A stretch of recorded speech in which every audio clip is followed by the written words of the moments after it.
اهلا اعزائي الكرام، كنتمنى تكونوا بخير وعلى خير. اليوم غادي نتكلموا على الضجه اللي حدثتها الممثله لطيفه احرار من بعد قرار التعيين ديالها كعضو بمجلس اداره الوكاله الوطنيه للتقويم وضمان جوده التعليم العالي والبحث العلمي.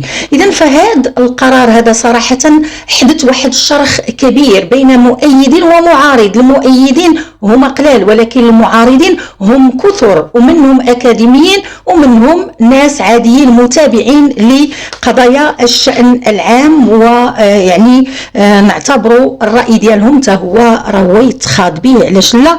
لأنه الأرشيف لا يرحم. علاش؟ لأن الذاكرة المغربية شنو بقى فيها أن هذه الممثلة هذه واللي هي ممثلة وعلى فكرة يعني هي مخرجة كذلك ومديرة للمعهد العالي للفن المسرحي والتنشيط الثقافي لزاداك. لكن اللي بقى في الذاكرة عند المغاربة شنو هو؟ اللي بقى في الذاكرة عند المغاربة وهي أنها ملي كانت دارت واحد المسرحية تعرات، يعني بقات لابسه غير الملابس الداخليه، حيث انها في ديك الوقيته كتبات عليها هيسبريس وقالت لك بان الناس اللي كانوا تيتفرجوا في المسرح يعني راهم تخلعوا لدرجه خافوا تيقول يا ربي السلامه، كنتمناو انها توقف عند هذا الحد هذا، لا تمشي تحيد لينا حاجه اخرى عاوتاني ودير كي دارت مادونا. اذا فهذه هي الصوره القاتمه اللي بقات عند المغاربه. كذلك صوره اخرى وهي يعني يعتبرونها تسيء للقرآن الكريم، يعني في هذه الخرجة هذه اللي غتشوفوا دابا، أن القيامة مجرد حكاية في كتاب. فجاء المصلون على النبي الأمي، وجاء الدكاترة العاطلون، وجاءت الساحرات على مكنسة كهربائية، وجاء الضباط في سيارات مصفحة وضباط الصف راجلين، وجاءت المواعيد في وقتها بالضبط ربي وينعاني، وجاءت الساعة. إذا بهذه الطريقة هذه فالأغلبية يقولوا لا حول ولا قوة إلا بالله. هي خرجات يعني وبررت القيام بهذا الشيء هذا، قالت لك هو اختلاف، ولكن لا اختلفنا ماشي معناه أننا خصنا ندخلوا في نزاعات إلى آخره. بلد جميل يبنى بالحب، وكتأمن بأن هذا البلد منفتح على الإنسانية، كما أيضا متجذر في التراث ديالو، والبحث أيضا عن خلق فضاء للاختلاف، لأن كنآمن بأن ممكن نكونوا مختلفين ولكن ماشي بالضرورة يكون بيناتنا خلاف. ولكن لا، هذا ماشي اختلاف مثلا في الرأي ولا لا، هذه طريقة اللي هي كتمس يعني بمقدسات، كتمس بالقرآن الكريم. حنا تنعرفوا بأنه المغاربة ولا المسلمين كافة ما غيتقبلوش هذا الشيء هذا، ماشي غير المغاربة. داكشي علاش بقات عندهم صورة قاتمة على هاد السيدة هذه، داكشي علاش ما تقبلوش انهم يشوفوها في منصب بحال هذا، الوغ كاينين اكاديميين واللي هما يعني يستحقوا هذا المنصب هذا. كاينين دكاتره، كاينين اللي عطاو الكثير ولكن ما كيبانوش، ما كاينش اللي كيمد لهم يد المساعده. اذا فهنا شوفوا غير هذا القرار هذا والمنصب في حد ذاته شنو هو. هي غادي تكون عضو يعني ل3 سنوات وقابله للتجديد مره واحده. شنو غادي تكون القيمة المضافة يعني في هذا المنصب هذا؟ قال لك تقويم وضمان جودة التعليم، بمعنى واحد الحاجة لا بغينا نعيد تقويمها، يعني بمعنى أنها راهي عوجة وخصنا نقادوها. إذا دابا التعليم العالي عندنا عوج وما مقادش، وغادي تجي لطيفة أحرار هي اللي غادي يتقادوا. دابا هذا الشيء هذا هو اللي كاين في هذا المنصب هذا. إذا قبل ما غادي نعطيكم رأي بعض المتابعين، غادي نشوفوا الرأي ديال المفكر المغربي إدريس الكنبوري وشنو قال على الحساب ديالو على فيسبوك، بحيث قال: خبر الآن تعيين لطيفة أحرار عضو بمجلس إدارة الوكالة الوطنية، اللهم ردنا إليك ردا جميلا وأخرجنا من هذه القرية. يعني هذا الكلام راه بدون تعليق، يعني راه انه ما موافقش وهذا الشيء هذا، راه بحال بغى يقول لا حول ولا قوة الا بالله، يعني بدون تعليق وصافي. اما عبد الكبير حميدي جامعي اكاديمي قال ان مثل هذه التعيينات وحدها تكفي لتوضح ما يراد بمنظومة التعليم العالي في المستقبل القريب، وضع علامات تعجب، بمعنى ان الاختيار ديال هاد السيده هذه غير موفق، وان الاختيار ديال هاد السيده هذه في منصب بحال هذا فهو ما غاديش يعطينا شي حاجه اللي هي ايجابيه بقدر ما غادي يزيد. الا كان عندنا هاد التعليم العالي عوج فهي غتزيد تعوجو نظرا للماضي اللي قلت لكم ديالها اللي هو سوداوي في نظر المغاربه، يعني جول المغاربه كيشوفوا هذا الشيء. اللهم البعض اللي هو الضامن معها من طبيعه الحال اللي هما في الدومين معها راه غيتضامنوا معها، بعض الفنانين غيتضامنوا معها، غيشوفوا بانها ممكن انها تكون اهل لهذا المنصب.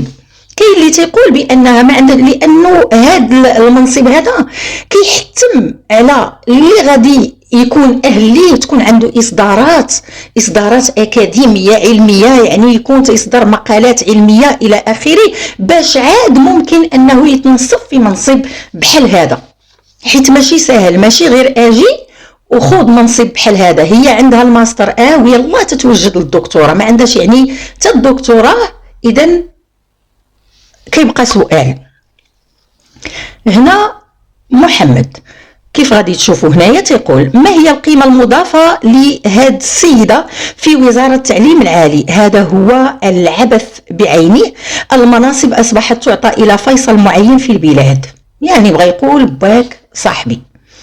آخر يقول كفى مغالطات، هي فنانة ولا تمارس الفن إلا قليلا، ولا علاقة لها بجودة التعليم والبحث العلمي، فكفى، إلى أين نحن ذاهبون؟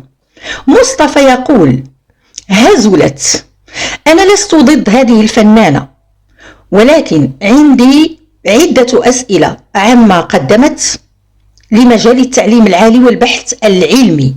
ما هي إصداراتها؟ ماذا قدمت للمجال الفني من دراسات وأوراش تفكير؟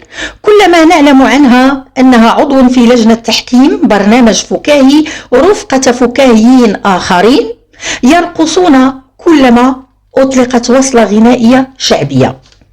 إذا هنا غير نكتفي بهذا القدر هذا من الردود ومن الآراء ديال المتابعين. ومن بعد هذه الضجة هذه خرجات هي وأعطات يعني تبرير ديالها وشرحات للمتابعين الكرام، وقالت بأن هناك خلط في رأيها. أتفهم التساؤلات اللي طرحت، وغير هو ربما كاين هناك خلط ما بين تعييني في منصب مديرة المعهد العالي للفن المسرحي والتنشيط الثقافي وتعييني عضو في الوكالة الوطنية لتقييم وضمان جودة التعليم العالي والبحث العلمي.